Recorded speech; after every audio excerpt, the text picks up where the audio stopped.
We'll be talking about academic writing. As you may know, these are sponsored by the psychology department. So because our program is hosting the event, a lot of our examples are specific to psychology, but the information I'm providing can be used generally for assisting you in being better writers. So I'm very excited to have this first Lunch and Learn be focused on writing. I'm hoping that this will prove helpful, especially now as you approach deadlines for first papers. I wanted to start off by talking about getting organized. I see a few familiar names, and I know if you've had me as your instructor in a class, or if we've had a chance to have a conversation, I've probably said over and over, get organized, focused first on setting things up.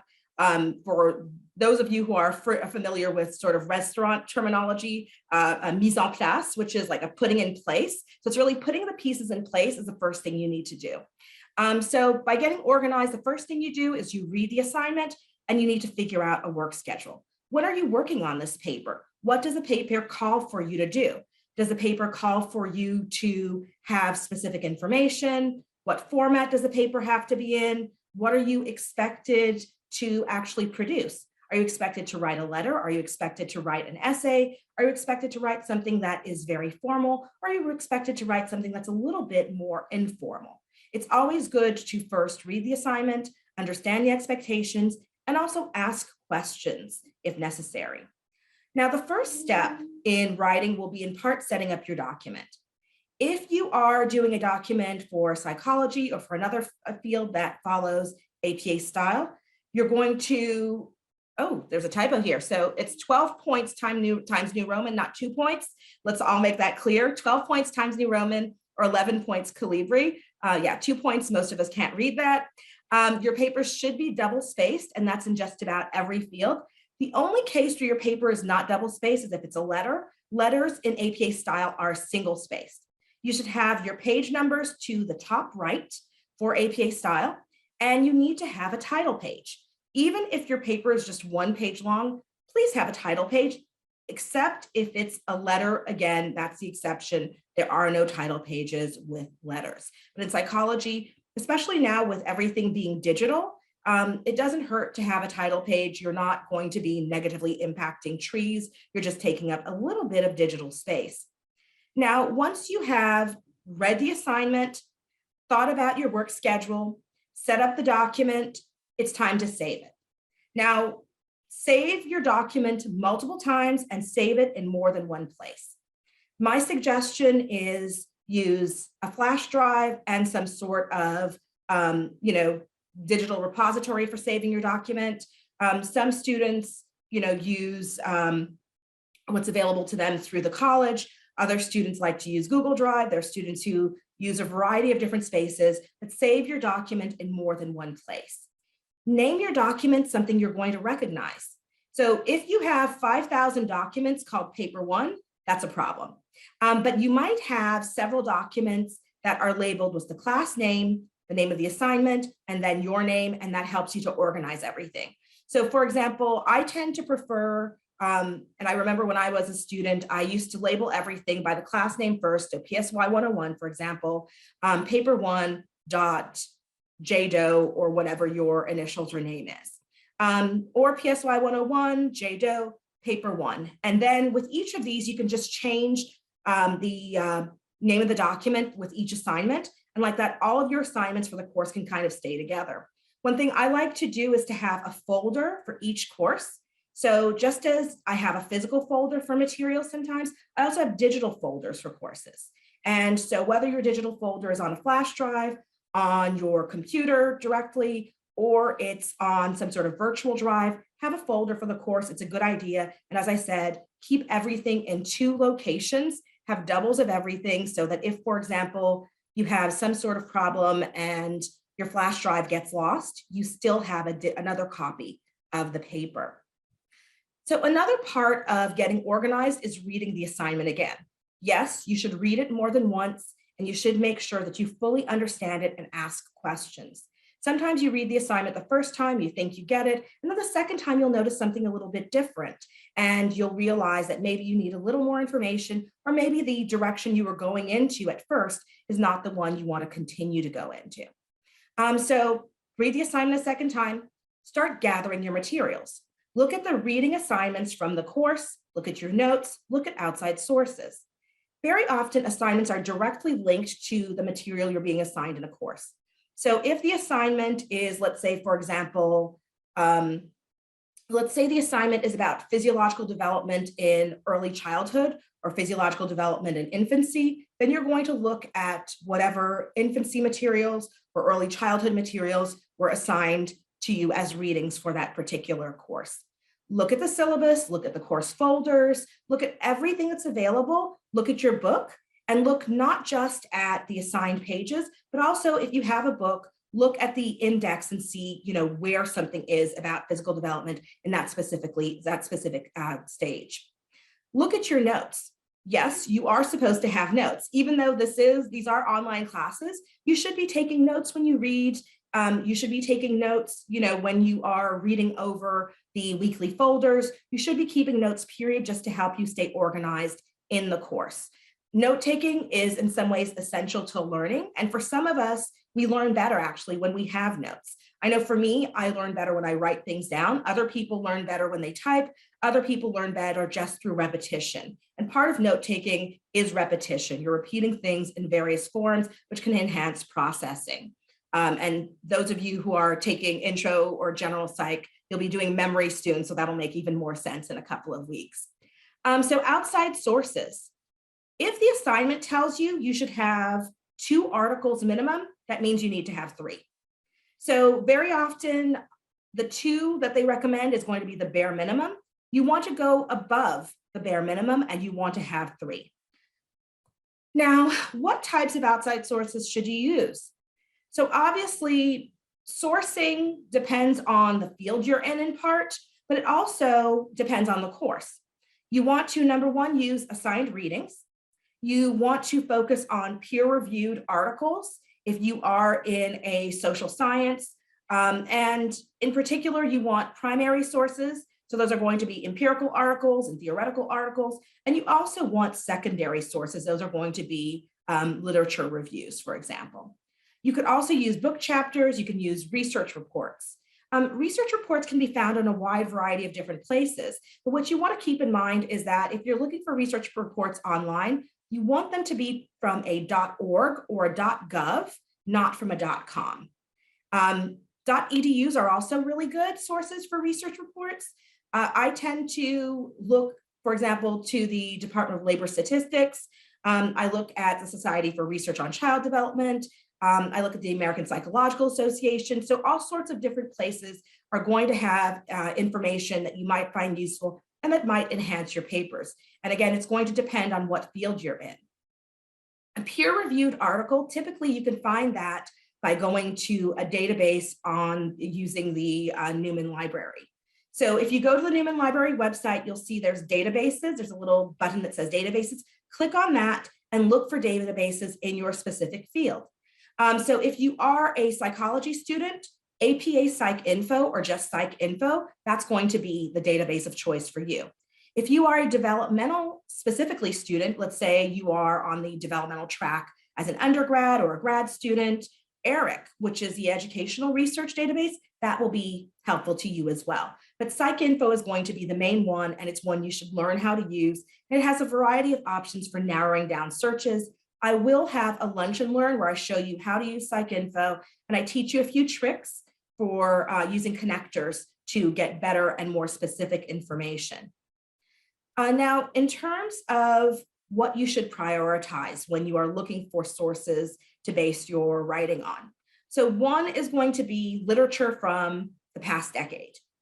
So today we are February 16th, 2022, correct? If you are writing about research on February 16th, 2022, and you're writing about something that's an important topic, you want your research to be current. You want it to reflect current thinking about that particular topic.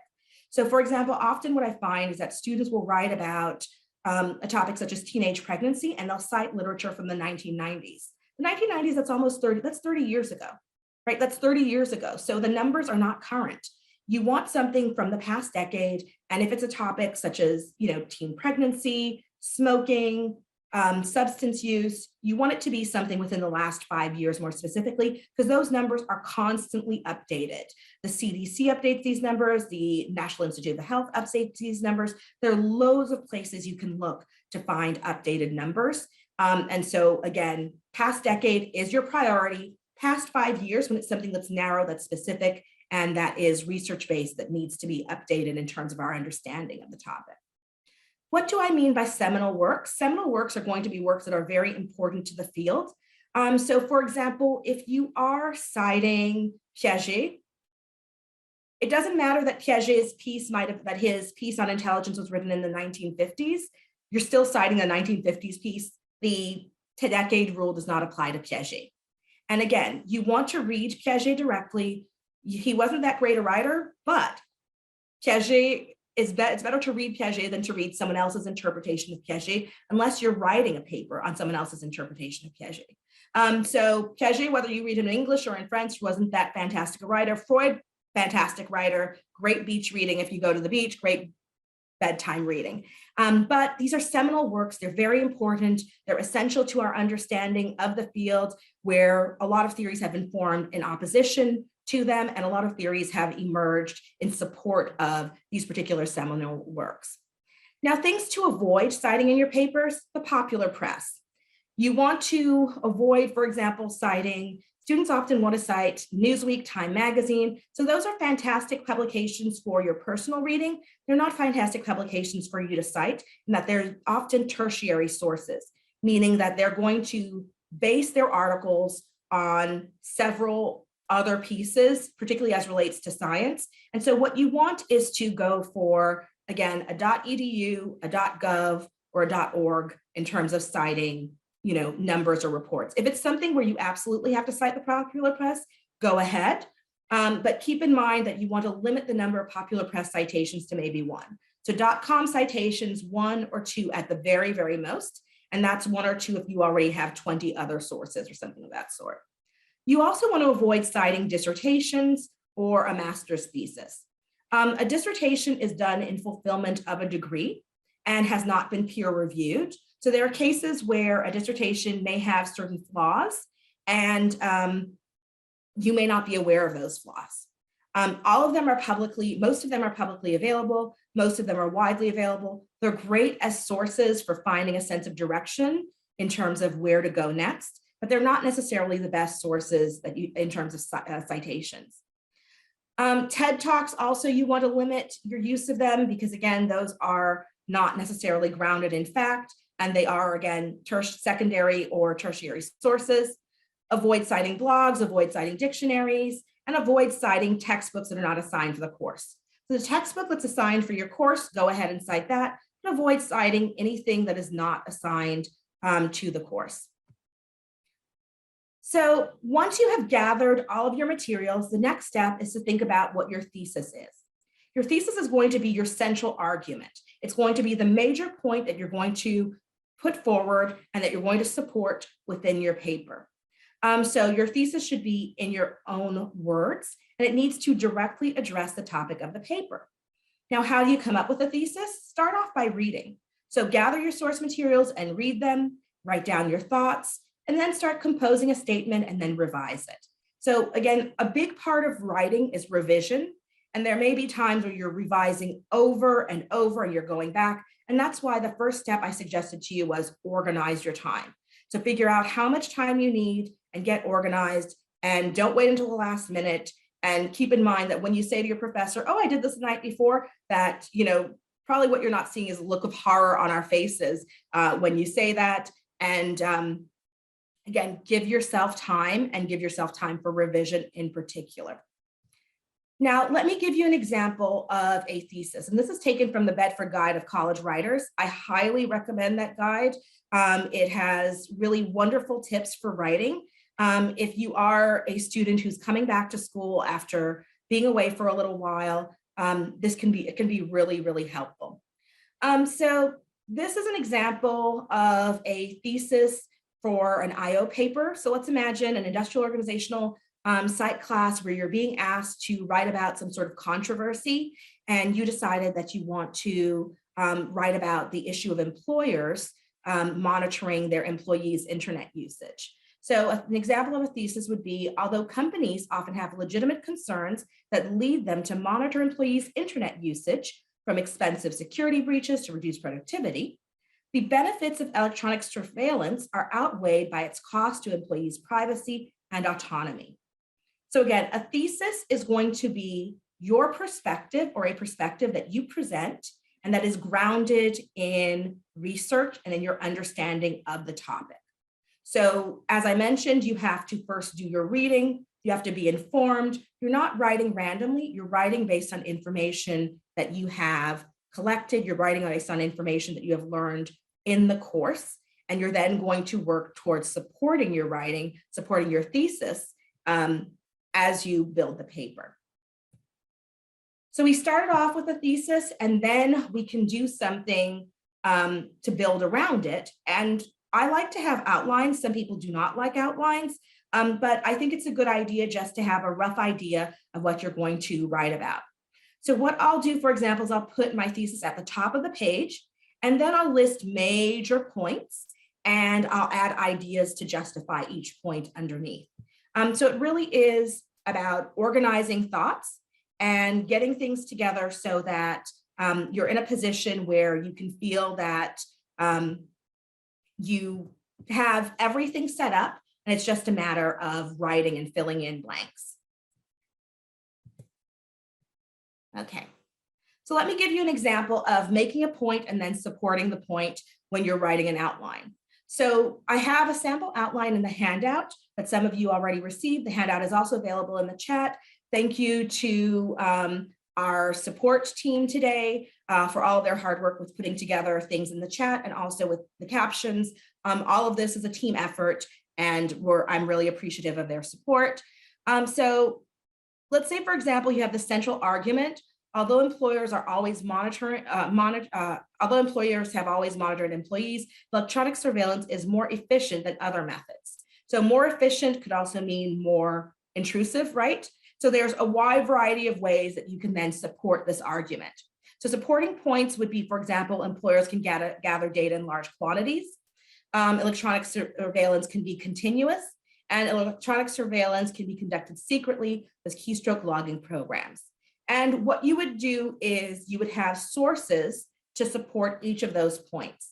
So when you are looking for information, when you're looking for articles, sometimes it's a bit of a back and forth process where you start off with, I wanted to make point A, and you realize, well, I want to go and make a different point. And so you have to then go back and find, research that supports that slightly different point. So it's not just I gathered my materials and that's it. It's I gathered my materials and then I go back and I make sure that I have materials in support of the point I'm trying to make. So each point that you make should be backed up by an example from research. And again, in psychology, we expect you to provide a citation or a reference in support of just about everything that you do. Remember, a statement of fact has to be backed up by a reference in psychology. That's true for other fields of sociology, political science. Most of the sciences, you need to have some sort of statement of fact that backs up the point that you're making. All right, so when should you cite? Basically, cite a lot. So anytime you make a statement of fact, anytime you're describing past research, anytime you're describing a theory, that's when you use a citation. In psychology, we use tons of citations. Sometimes, so like, for example, some of my students in the capstone courses, their papers will be a total of 32 pages long, and sometimes just 10 of those pages are citations, because that's just how much we cite, and that's how much we look for evidence in support of our arguments in psychology. It's similar for other sciences, as I mentioned. It may not be as similar in the humanities. So again, the specifics of your field are kind of going to dictate how you go about writing and how you go about citation in particular. I'm going to tell you a little bit about how to write about research more specifically, as far as how to cite articles. So you can cite an article. You can cite an article by, for example, saying McLeod 1998, or you can do what we call a parenthetical citation, which is McLeod 1998 in the parenthesis. Now, in psychology at the moment, there are different trends in writing, and what we tend to be prioritizing is parenthetical citations over narrative citations. So here are the two authors example I have right here. It says Albee and Gullotta, 1997. So the temptation sometimes will be to start a sentence and saying, Albee and Gullotta found X, Y, and Z. But what we're prioritizing right now is ways of formulating phrasing that use parenthetical citations. So it would be, for example, prior research has found X, Y, and Z, and then you have in parenthesis, Albee and Gullotta in 1997. And that really, there are different trends in writing, and different fields have different views of what's more acceptable or less acceptable with writing. Now, if there are three or more authors, so you can write, anytime there are three or more authors, you can use et al. So Repetti et al. 2002, Repetti, Taylor, and Seaman is another way to write. Repetti and colleagues 2002, Repetti et al. 2002. So all of those are acceptable ways of referring to three authors or more in a sentence. Now, try to prioritize varying your sentences and modes of citation. Don't use the same formulation every single time. Try to avoid using something like according to X, Y, and Z, and instead focus on the research and showcasing the findings, not the researcher. As I said, that is what's being prioritized right now in psychology. You also want to avoid listing first names. You want to avoid abbreviating names. You want to avoid using titles. You want to avoid using pronouns. You also want to avoid listing the author's, the organization where the author might be, because the author might change jobs. And so you don't want to list them as being somewhere where they're not. Now, in your writing, in your academic writing, something you want to do is pay attention to the language you use. So avoid words with life and death implications. So for example, saying that something is vital. Unless you can prove to me with data that something is vital, don't tell me it's vital. Saying that something is crucial. Again, unless you have the data to back up that something is crucial or that it's essential, you should not be saying that something is essential, crucial, vital. Don't use slang of any type. Don't use text abbreviations. There's a lot of temptation, to use those. Try not to. And if you are going to use any type of acronym or any type of abbreviation, please specify what it is at first and then use the abbreviation. Also try to avoid using something that's excessively colloquial or colorful. So there are certain expressions that we use commonly in the English language when we're talking to other people or when we're writing something that's casual that we don't necessarily use in writing. So for example, I saw in a paper recently from a student that said something about all hands on deck. That would be something that's too colloquial. Saying, you want to be careful. Again, you want to be formal in your language unless you're told that you can be informal or unless you're doing something that's creative writing, for example. Something to keep in mind is that not everything needs to be paraphrased. So paraphrasing is very important in psychology because we don't use quotes. So quotations are seen as only needing to be used when they're absolutely necessary. But there are certain terms you shouldn't be paraphrasing. So for example, socioeconomic status, that's a technical term. You should either use socioeconomic status or abbreviated SES. Legal terminology, you don't have to paraphrase that. If you are citing a law or a statute, that you don't have to paraphrase and that you actually should probably quote. So we tell you all the time in your psychology courses, avoid excess use of quotations, but there are times when you have to quote. And a law, legal statute, or some sort of definition, sometimes that calls for quoting, although there are other things you can also explain, and there are times when you can paraphrase. Some of this becomes intuitive the more you write. So what I often say to students is do a lot of reading, do a lot of writing, and do the best you can to really immerse yourself in the field so that you have the possibility of learning the norms of that particular field you're in. And the best way to really expose yourself to how they write in the field is really to read what's published and what's out there. And peer-reviewed articles are really the best source for learning, getting great exposure. Also keep in mind that your references are going to need to match your words. So if you say several studies, you're citing several studies, not just one. If you say according to McLeod, you have to quote McLeod. If you say prior investigations have found, then you're going to have to cite prior investigation. If you are saying something about women, then you should cite research that's specific to women. You're not going to say something, let's say, about elephants, and then tell me about research that is about alligators.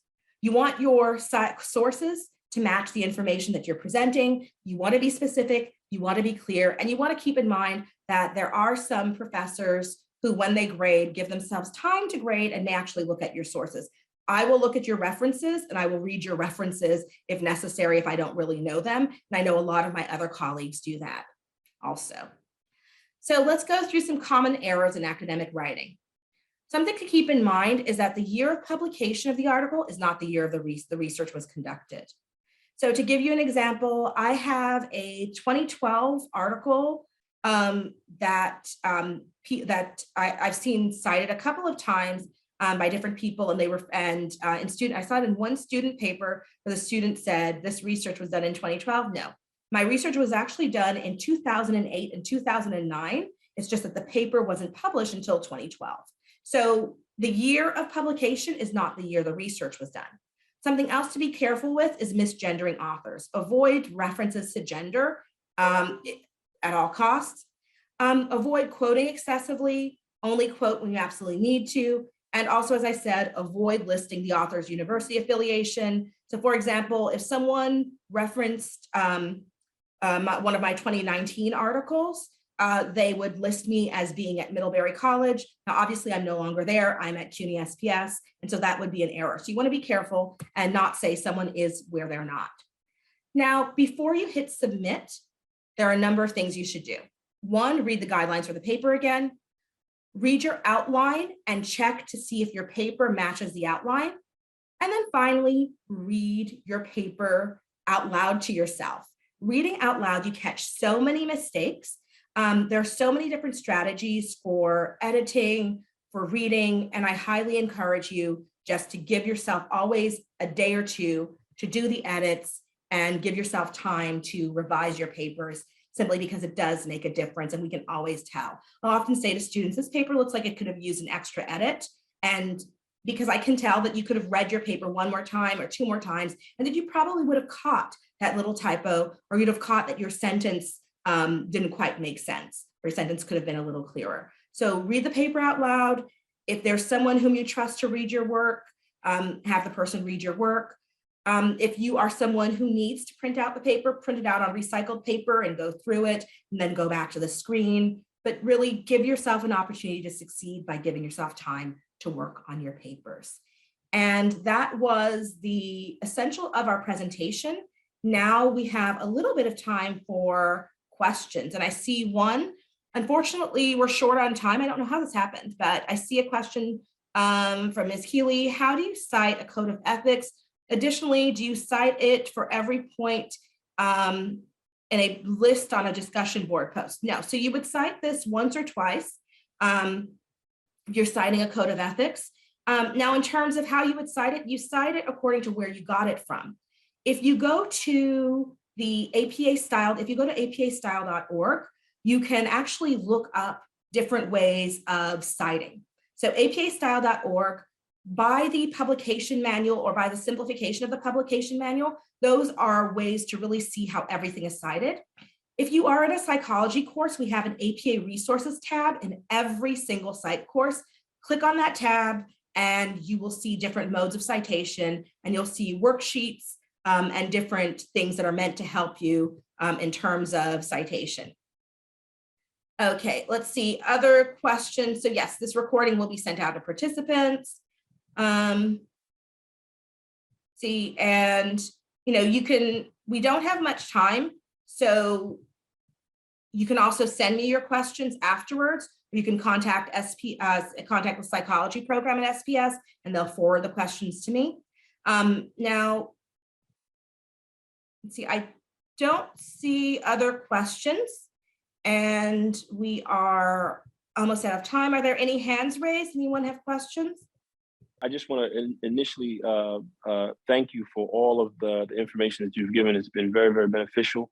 I know that we're short of time. I just want to know, you said that there were some handouts in the chat. Yes, I wasn't able to see those handouts. How would I be able to access them? we will repost them immediately. Let's see. So if you go to the chat, yep, they've been reposted. Thank you to all those who reposted.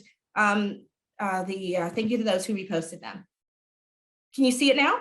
All right, I'm so sorry, there's, I don't see them. I'm sorry. you don't see them? Okay. So if you go to the bar, there's a chat function.